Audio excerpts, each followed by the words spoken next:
मेरे भाइयों, मोहब्बत दिल की वाबस्तगी, रूह का मेलान, इसको कहा जाता है। दिल इंसानी जिस्म का बादशाह है। जो चीज़ें दिल में पनपती हैं, जो ख्वाहिशात दिल के अंदर करार पकड़ती हैं, सारा वजूद वही करता है। इंसान का पूरा निज़ाम इसी दिल की फर्माबरदारी करता है। लेकिन होता यह है कि ना चाहते हुए भी, समझ बूझ रखते हुए भी, चीज़ों के मुज़र असरात से आगाही रखते हुए भी बासों का दिल ऐसी चीज़ों की तरफ मिलान करता है जो बड़ी नुकसानदेह होती है। इंसान के वजूद का भी, उसकी रूह का भी, उसके बातिन का भी वो चीज़ें बहुत ज़्यादा नुकसान करती हैं। लेकिन इंसान उनसे बाज़-औक़ात निजात नहीं हासिल कर पाता। मसलन सबको पता होता है कि हिरस, लालच, हवस ये कोई अच्छी चीज़ नहीं। अल्लाह ताला अगर ज़रूरियात का रिज़्क़ अता कर दे और ज़रूरियात पूरी होने लग जाएं तो बहुत अच्छा है। लेकिन ना चाहते हुए भी बाज़ लोग माल की हिरस में, हवस में, लालच में मुब्तला हो जाते हैं। ये मोहब्बत दिन ब दिन बढ़ती चली जाती है। वो खुद अपने आप से कई दफ़ा सवाल करते हैं कि या दिल, तूने तो एक दफ़ा ये कहा था कि बस मेरी ज़रूरियात पूरी होने लग जाएं, 2 वक्त की रोटी चलने लग जाए, बच्चों के अखराजात निकलने लग जाएं, सर छुपाने को एक मकान मिल जाए तो काफ़ी है, अब तो किधर निकल गया। लेकिन बहुत सारा उससे बढ़कर अल्लाह ने फजल कर दिया, ख्वाहिश से बढ़कर अता कर दिया, लेकिन कहीं ठहराव नहीं हो पा रहा, दिल रुक नहीं रहा। रोज़ माल की मोहब्बत, माल का लालच बढ़ता चला जाता है। ये इस कदर ज़्यादा नुकसान करता है कि नबी करीम सल्लल्लाहु ताला अलैहि वसल्लम ने इरशाद फरमाया कि दुनिया की मोहब्बत हर गुनाह की जड़ है। यानी लोग समझते हैं कि मामूली बात है कि मेरे दिल में माल की मोहब्बत बैठ गई है, लेकिन ये बड़ा गहरा मर्ज़ है। बाज़ लोग कहते हैं ना कि ये मर्ज़ आ जाए तो इसकी वजह से 70 मर्ज़ और भी लग जाते हैं।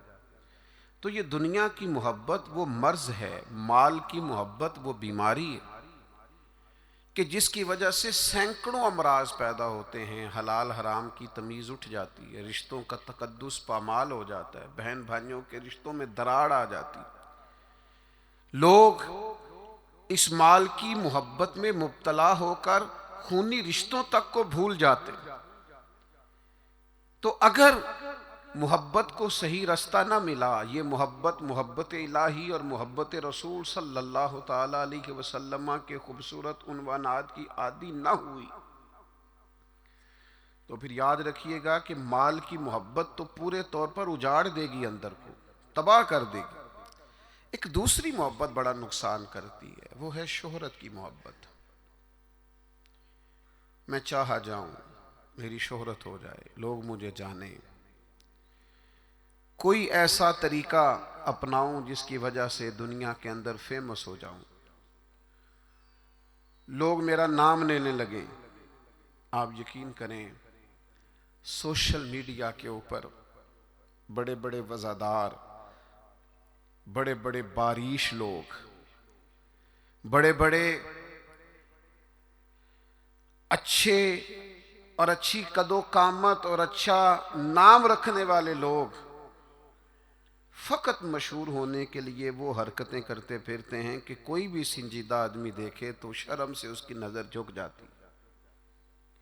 ये शोहरत, इसका लालच, ये शोहरत की तलब और शोहरत हासिल करने के लिए ऐसे ख़तरनाक तरीक़ों का हुसूल, शोहरत हासिल करने के लिए ऐसे कमज़ोर और ऐसे अखलाक से गिरे हुए रवैये का अंदाज तबाह कर दिया इसने दुनिया को, उजाड़ के रख दिया है लोगों को। आप यकीन करें, अच्छे भले समझदार लोग थे, अच्छे भले मामला फहम लोग थे, उलझ गए हैं। ज़हन बन गया है कि बस जो कुछ है वो यही शोहरत ही है। ओ मेरे भाइयों सुनो, हज़रत मौला अली शेर खुदा फरमाते, मुसन्नफ़ इब्न अबी शैबा में मौजूद है, हज़रत मौला कायनात फरमाते हैं, उसे मुबारक हो जिसे थोड़े लोग जानते हैं। वो काबिले मुबारकबाद है जिसका तारुफ कम लोगों में, जिसको ज़रा ज़्यादा लोगों में जिसकी शनाख्त नहीं है। मेरे भाई, आप कभी उन लोगों से पूछ कर तो देखो, उनसे कभी मुलाकात तो करो जो बड़े मशहूर हो गए। कभी उनकी तन्हाई में उनके पास तो बैठो, उनसे पूछो तो सही। इस शोहरत के सबब से उन्हें कुछ ऐसे काम भी करना पड़ते हैं जो वो करना नहीं चाहते। उन्हें कुछ ऐसे रास्तों से भी गुजरना पड़ता है जहां से गुजरने का कभी उन्होंने सोचा भी ना था। वो तो चाहते थे कि कोई तन्हाई होती, कुरान मजीद का नुस्खा होता, 500 दाने वाली तस्बीह होती, कहीं मुसल्ले का नूर होता, दिल में हो याद तेरी, गोशाए तन्हाई हो, फिर तो खलवत में अजब अंजुमन आराई हो। दिल चाहता था, लेकिन ये शोहरत, इसकी तलब। हाँ, एक बात है, अगर आप शोहरत चाहते हैं, मारूफ होना चाहते हैं, मशहूर होना चाहते हैं, बहुत सारे लोगों में चाहते हैं कि आपका नाम सुनहरी हुरूफ से हो और ज़्यादा लोग आपको जाने पहचाने, तो कुरान मजीद ने नुस्खा दिया है। फरमाया, इन्नल्लज़ीना आमनू व आमिलुस्सालिहाति सयजअलु लहुमुर रहमानु वुद्दा। जो ईमान लाने के बाद नेक अमल करेगा, रब लोगों के दिलों में मोहब्बत पैदा फरमा देगा। रहमान ऐसा माहौल बना देगा कि उन लोगों के दिलों में, अल्लाह ताला लोगों के दिलों में उस बंदे की मोहब्बत पैदा कर देगा। एक और मोहब्बत होती है, औलाद की मोहब्बत। बड़ी अच्छी मोहब्बत है, होनी चाहिए।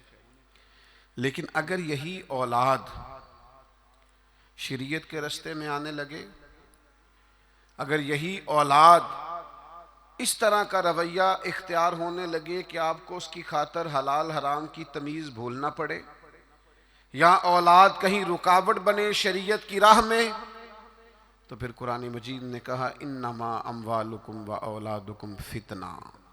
फिर ये तुम्हारे लिए आजमाइश है। फिर तुम्हें थोड़ा गौर करना पड़ेगा, तुम्हें फिर देखना पड़ेगा, फिर तुम्हें तवज्जो करनी पड़ेगी कि कहीं अल्लाह रसूल के रास्ते में तो नहीं आ रही।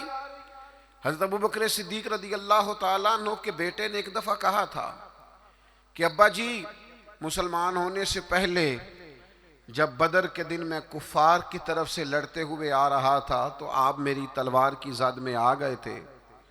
मैं आपको कत्ल कर सकता था, पर मैंने बाप समझ करके छोड़ दिया।